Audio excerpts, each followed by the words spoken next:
Good morning, afternoon, evening to you all who are watching us today. Welcome to our very own podcast titled Talk That Talk, where we dive into engaging discussions on pressing global issues. I am Gab, and this is my fellow host. Hello everyone, I am Daphne. Gab, I am so excited to introduce our first ever topic for this podcast episode, especially since it's a topic directly related to our strands lab. Right, pre-science students, this discussion will surely be interesting and insightful. Plus, our guest speaker today seems very knowledgeable about this. I am looking forward to it. I'm pretty sure that our audience are too. Yes, we shouldn't delay it too much further with more chatter. We're diving into a very important topic, one of the Sustainable Development Goals, SDG 3, Good Health and Well-Being. Now, Gab, care to share with us what you know about this?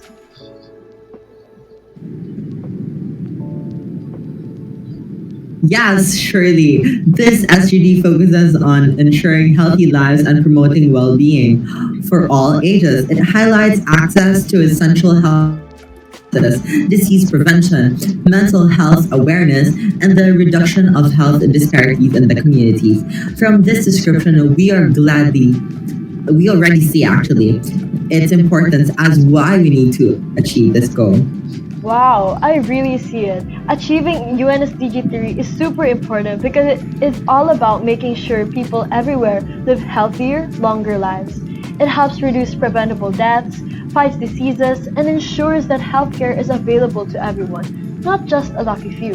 Plus, when people are healthy, they can work, learn, and contribute to society, which boosts economies and overall well-being. However, of course, in reality, it's not all that easy. Yeah, very well said, Daph. This actually, despite this its significance, many people overlook on the seriousness of the health-related issues. Students, in particular, are most affected yet least aware. That's why we need to raise awareness and fostering discussions like this one is crucial in creating meaningful change. Yes, so to help us explore this topic further, we are joined by three amazing guests, Marianne, Carmen, and Felbert, who will share their insights on the challenges and solutions related to SDG 3.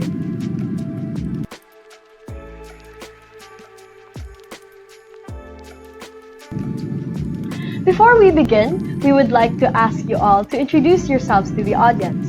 Let's start off with Marianne. Hi everyone, I'm Marianne and I'm really excited to be here today. As someone who has a keen interest in public health, I'm looking forward to discuss how we can work towards achieving SDG 3.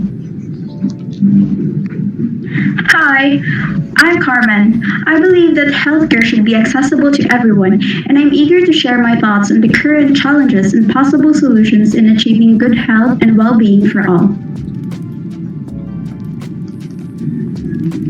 Hi guys, I'm Felbert. I'm passionate about raising awareness on importance of both physical and mental well-being. I'm glad to be here and contribute to this important discussion.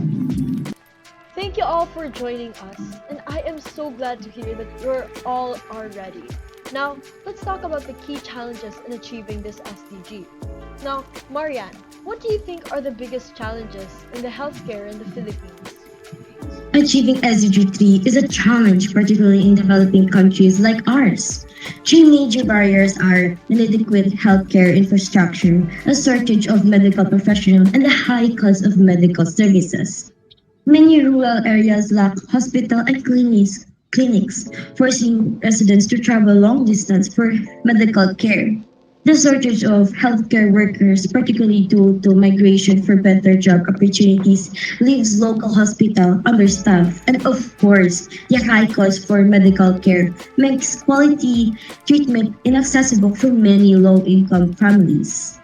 That's a serious issue. But are there any organizations working towards improving the healthcare accessibility? What can you say about this, Carmen? Yes, one key player is the Department of Health, DOH in the Philippines. Their role is to ensure accessible and quality healthcare for Filipinos. They develop policies, implement health programs, and collaborate with local government units, LGUs, and private healthcare providers to strengthen the country's healthcare system. Ooh, very well said. That's great to hear. Are there any policies or initiatives that can be implemented to address these challenges? Do you care? Ooh.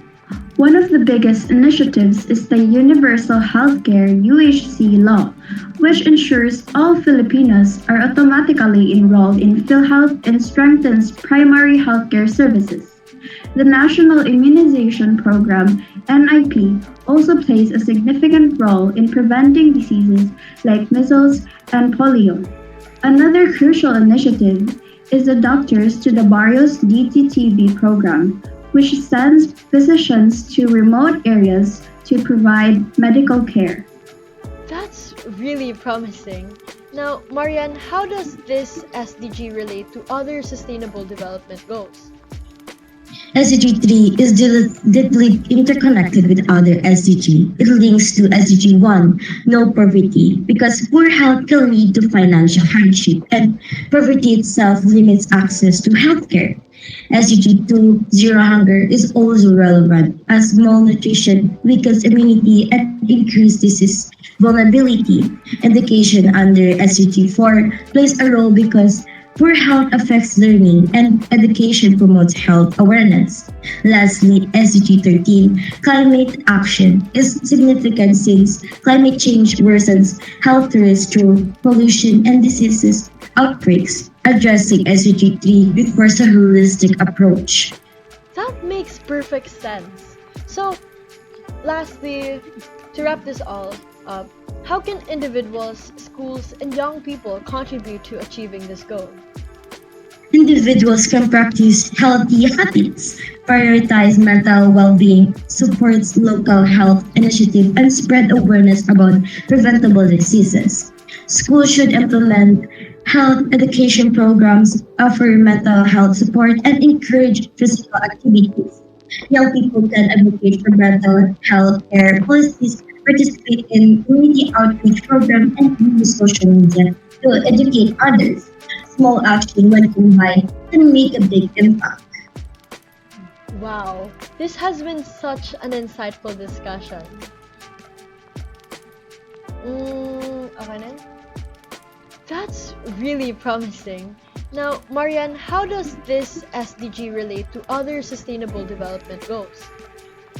SDG 3 is deeply interconnected with other SDG. It links to SDG 1, no poverty, because poor health can lead to financial hardship, and poverty itself limits access to healthcare. SDG 2, zero hunger, is also relevant as malnutrition weakens immunity and increases disease vulnerability. Education under SDG 4 plays a role because poor health affects learning and education promotes health awareness. Lastly, SDG 13, climate action, is significant since climate change worsens health risks through pollution and diseases outbreaks. Addressing SDG 3 requires a holistic approach. That makes perfect sense. So, lastly, to wrap this all up, how can individuals, schools, and young people contribute to achieving this goal? Individuals can practice healthy habits, prioritize mental well-being, supports local health initiatives, and spread awareness about preventable diseases. Schools should implement health education programs, offer mental health support, and encourage physical activities. Young people can advocate for mental health care policies, participate in community outreach programs, and use social media to educate others. Small action when combined can make a big impact. Wow, this has been such an insightful discussion.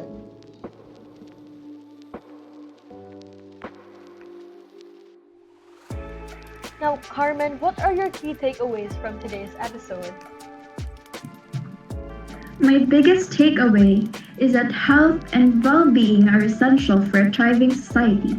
Despite its importance, Many people overlook the urgency of health related issues.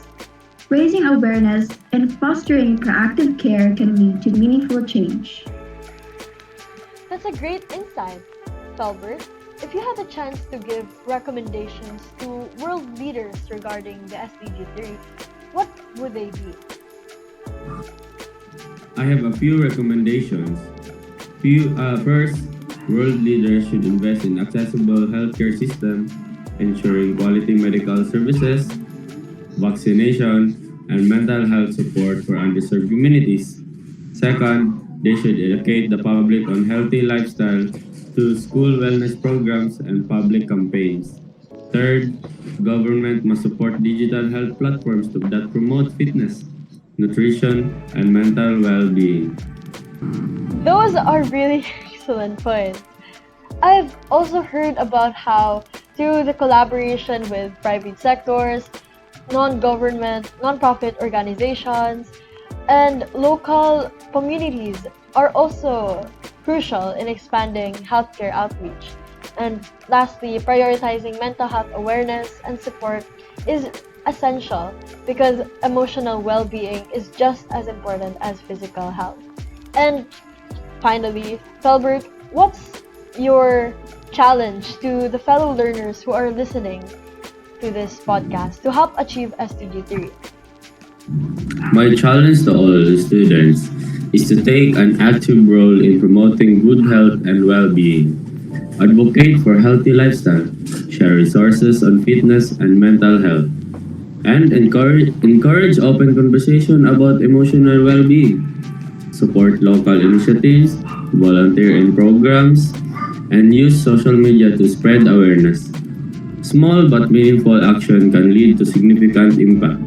Let's take responsibility for our own health and inspire others to do the same. Very well said. Before we officially wrap up, we'd like to thank our wonderful guests for joining us today. Marianne, Carmen, Felbert, it's been a pleasure having you on the show. Your insights have truly enriched our discussion. We appreciate your time and the valuable perspectives that you have shared. And of course, thank you to our fellow listeners for tuning in. We hope that this discussion inspires you to take action and contribute to a healthier world. Stay informed, stay healthy, and continue making a difference. Until next time, take care and keep the conversation going. Talk that talk.